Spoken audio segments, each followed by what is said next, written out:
Welcome back. In the previous class, we have discussed about classes and objects. We have seen the basics about it. Moreover, we have seen the implementation in the program. Today, we are doing something similar to it, a little bit different. We are learning about inheritance. Now, what does this mean is that you can very much relate it to real life when we're talking about inheritance. It's a very important topic. We're going to do object-oriented programming later in a separate part. So it is one important aspect of object-oriented program. What does it do is it will allow you to create a class that is a new class from an existing class. So that means you will have one existing class. From there, you can create a new class. And this is done through inheritance. So let me give you a real life example. Suppose if I have, let's say, animal. Suppose this is a class. If I made another class, let's say cat.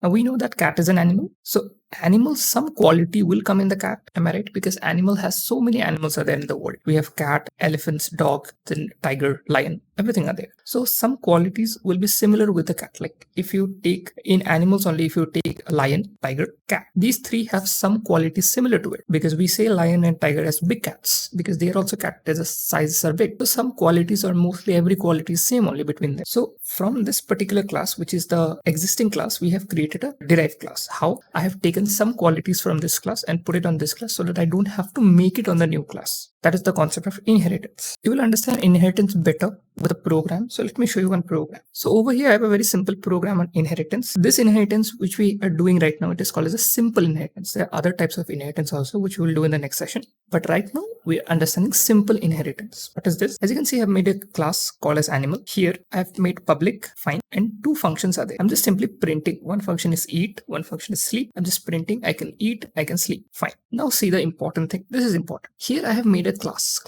dog. And what I'm doing is I'm accessing the public members of animal. So what are things that are present in the public of animal? This is animal, this is public. These two functions are there. So with this class, I'm trying to take the public elements or the member functions or the functions from animal class. And also inside the class dog, I have a public function which is bark, and it's written I can bark. Now comes the important thing when we're making the objects. See, I have made an object D1 from the class dog. Now see, what I'm doing is using D1. It's fine, the last line is fine because I'm accessing the bark function which is in the class dog. But I'm trying to access eat and sleep, which is not even present in this class. But I'm trying to access them from the animal class. How? Because I have done this. So when you see this thing, this is the main where inheritance is happening. I'm writing a capital I over here. This is called a simple inheritance because I'm taking the member functions which are present in the public of the class animal using the new class, and I'm putting it. Now I can make an object on my new class and I can access those